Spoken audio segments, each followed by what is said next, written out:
Sekarang saya mau tanya, di mana ada bukti Gibran bisa kerja selama wali kota? Terus ibu kira Pak Jokowi juga bisa kerja? Nah makanya kita bisa berdebat itu. Saya lebih tahu, makanya saya nggak enak ngomong depan umum. Ahok ditanyain bisikinnya apa? Saya bilang bisikannya Bulan depan. bisik. Tunggu. Tunggu tanggal mainnya. Tunggu. Ya, nanti dong. Kalau udah kan udah dibilang tunggu, lo tunggu harus tunggu dong kita. Ada kejutan di tahun depan, Pak Anies. Ya, pasti ada kejutan. 6 jam lagi, 7 jam lagi. Ahok kini semakin kehilangan arah. Apalagi Ahok ini berseberangan dengan Pak Jokowi. Karena di tahun 2025 ini Ahok dengan Anies bersatu untuk kemudian melawan Pak Jokowi. Tapi hal yang paling tidak sepantasnya Ahok katakan bahwa Pak Jokowi dan Gibran ini emang bisa kerja. Nah, mari kita lihat bagaimana respon dari M. Kodari. Mari kita lihat. Pak Ahok ini, saya pernah dengar cerita, memang dia merasa mendapatkan semacam wahyu bahwa dia akan jadi presiden Indonesia. Wahyu ya? Ya, saya pernah mendengar. Mungkin Wahyu Muryadi kali. Revelation, Ya. revelation, entah mimpi, entah apa namanya, ya wahyu lah, Ya. wangsit atau apalah namanya. Gitu. Dalam suatu fenomena, dalam suatu peristiwa bahwa saya ini harus jadi presiden lah. Itu saya pernah mendengar cerita itu. Oh iya. Jadi ini yang menjelaskan, maksud saya Bang, bagaimana beliau ini perjalanan politiknya itu mencari, kalau mimpi selalu kan mencari macam-macam, Mr. Q. selalu mencari ruang Bang, Iya, untuk ke jabatan-jabatan publik. Iya. Gitu loh. Kalau mimpi, saya juga pernah mimpi jewer kuping presiden. Namanya juga mimpi ya kan. Iya. Dan keluarganya pun juga pada akhirnya banyak yang terjun ke politik Bang. Walaupun tidak selalu menang. Jadi dia punya saudara pernah juga jadi Bupati Belitung Timur. Jadi Ahok Bupati Belitung Timur, kemudian saudaranya, kalau nggak salah adiknya gitu ya, jadi bupati berikutnya. Nah waktu itu sebetulnya yang jadi bupati menggantikan Ahok itu namanya Pak Khairul Effendi. Tetapi nggak bisa maju karena ada kendala kesehatan. Gitu. Dan akhirnya Basuri, adiknya Ahok itu atau keluarganya Ahok itu, dia yang menang jadi bupati. Satu periode, pada pilkada berikutnya dikalahkan oleh kakaknya Yusril, namanya Yusli Iza Mahendra. Kakak apa adik? Saya lupa. Pokoknya Basuri lah namanya. Nah, yang saya tahu persis bahwa itu ada adik namanya Vivi Leti. Vivi Leti maju sebagai calon wali kota Pangkal Pinang. Melawan petahana waktu itu Zulkarnain Karim kalau tidak salah. Nah, waktu itu kalah si Vivi Letinya. Jadi kalau kita lihat sebetulnya Ahok ini juga datang dari dinasti politik. Kalau dinasti politik itu ya dimaksudkan sebagai keluarga yang banyak anggota keluarganya itu maju ke politik. Iya. Soal berhasil atau enggak tuh hal yang lain lagi. Dia di dinasti politik juga. Tapi satu pertanyaan buat saya ya, kok Mr. Q ini hafal betul tentang riwayat dan sepak terjangnya Ahok ini? Pernah jadi konsultan Ahok enggak? Saya sering berurusan di Bangka Belitung dan lebih khusus lagi di daerah Belitung, Bang. Jadi saya ya terus terang waktu di Pangkal Pinang itu Vivi Leti berhadapan dengan saya dan Pak Zul. Waktu Basuri kalau misalnya Pak Khairul Effendi itu sehat dan bisa maju, ya mungkin saya berhadapan dengan Basuri pada waktu itu. Jadi saya agak apalah dinamika yang terjadi di Bangka Belitung. Tapi poinnya adalah bahwa memang Pak Ahok ini punya, he is a man of mission, bahkan a man of revelation.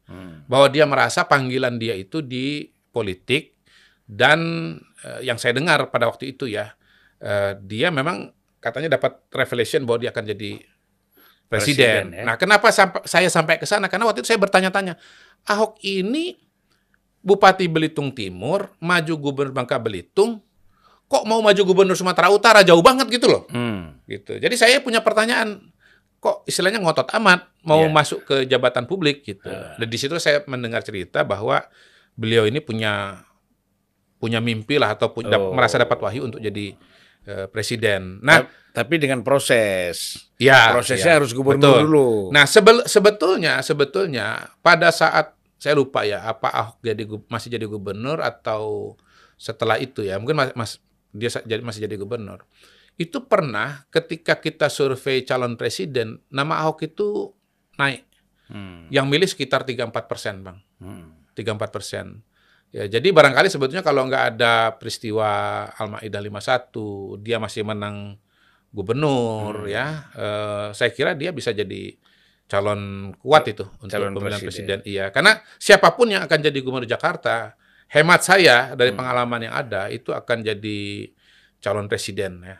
Soal menang atau enggak tuh soal yang lain lagi gitu kan. Saya baru nangkap sekarang. Kenapa? Tadi kan pertanyaan, kenapa kira-kira Ahok misalnya melakukan hal-hal yang seperti menghujat Pak Jokowi tidak bisa kerja. Ya. Nah, ini targetnya rupanya ada.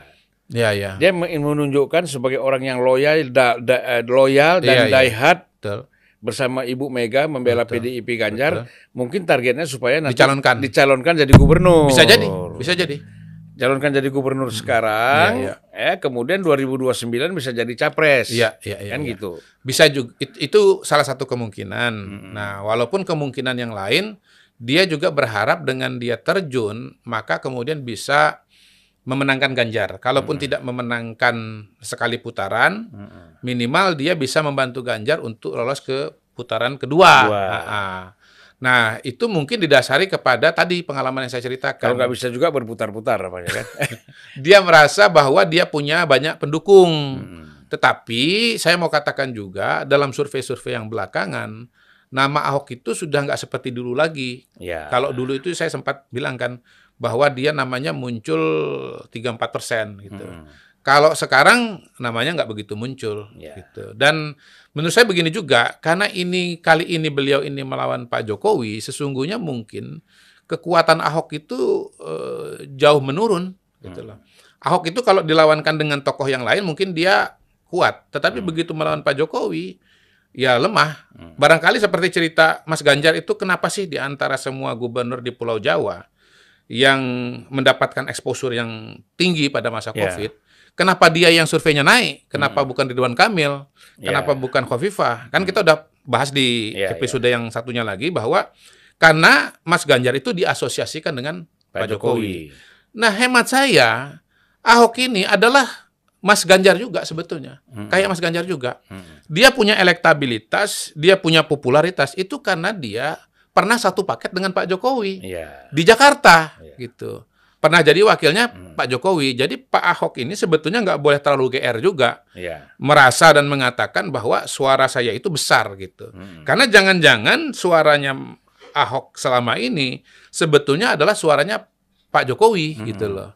Orang yang melihat di Jakarta tidak ada Pak Jokowi, yang ada Ahok, lalu kemudian dukungan itu larinya kepada Ahok. Gitu, Bang. Jadi sebetulnya Ahok nih harus waspada juga ketika pada hari ini dia berhadapan dengan Pak Jokowi. Jangan-jangan kesaktiannya juga akan luntur gitu loh. Kalau berhadapan dengan tokoh yang lain mungkin orang akan milih Ahok. Tapi ketika harus memilih antara Ahok dengan Pak Jokowi, ya hemat saya orang akan lebih memilih Pak Jokowi. Kalau Pak Jokowi ini kan yang jelas sampai hari ini kan terbukti gitu loh. Di surveinya paling tinggi kepuasannya, ya kan. Untuk trust lembaga kepresidenan juga salah satu yang tertinggi juga bersama dengan TNI begitu. Jadi memang Pak Jokowi ini adalah tokoh yang popularitasnya paling kuat dan itu terbukti dari hasil-hasil survei. Ya, dan saya kira gini lah, jauh sekali lah membandingkan Ahok dengan Jokowi ya. Artinya Ahok itu bisa populer, bisa kemudian katakanlah dianggap sebagai tokoh, itu kan faktor Jokowi kan. Tadi kan Mr. Q sudah bilang. Nah, ini yang dia lupa. Gitu loh. Sama juga dengan Ganjar dan PDIP melupakan faktor Jokowi. Nah, ini yang orang kan harus hati-hati. Menurut saya kenapa? Karena memang tidak lakukan kajian studi yang serius ya tentang keberadaan Pak Jokowi ini, pengaruhnya terhadap apakah terhadap PDIP, terhadap Ganjar, terhadap Ahok, terhadap apapun lah. Terhadap peta elektoral. Ya, kalau kita bicara politik kan faktor Pak Jokowi ini kan paling penting. Ya. Dan apalagi kita lihat makin diserang makin tidak ada perubahan itu. Malah makin menurun. Ya, jadi gini Bang, kalau menurut saya sebetulnya kesadaran itu ada, walaupun mungkin tidak sangat kuat, tetapi reaksinya justru berlawanan dengan pemahaman teori yang ada karena faktor emosi. Gitu, faktor emosi.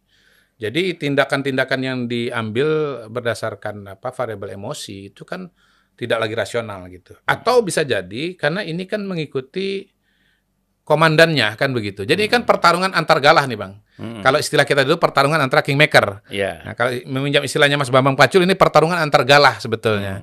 Jadi orang ini mau melenting secara politik, akhirnya kan punya pilihan-pilihan galah.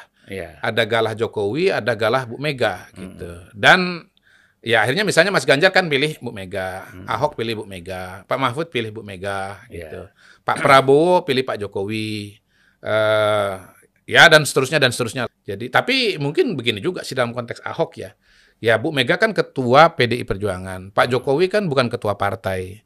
Dalam konteks bahwa dia ini memang merasa panggilannya atau takdirnya adalah menjadi Presiden Republik Indonesia, maka dia tentu berpikir mengenai kendaraan politik, Bang. Kendaraan politik. Apalagi sampai hari ini kalau kita bicara konstitusi, yang namanya calon presiden itu nggak bisa calon perseorangan atau independen. Harus dari partai politik. Gitu. Jadi kita nih kalau berusaha untuk menganalisa motifnya seorang Ahok, ya kalau kita kembalikan kepada tesis bahwa dia merasa panggilannya menjadi presiden, dia akan mencari partai yang paling besar, yang paling stabil, yang paling bisa menggaransi tiket buat dia gitu. Dan dia akan menjalin ikatan dengan tokoh yang menurut dia paling kuat, paling berpotensi untuk memberikan tanda tangan kepada dirinya. Itu telah tadi video dan respon dari M. Kodari.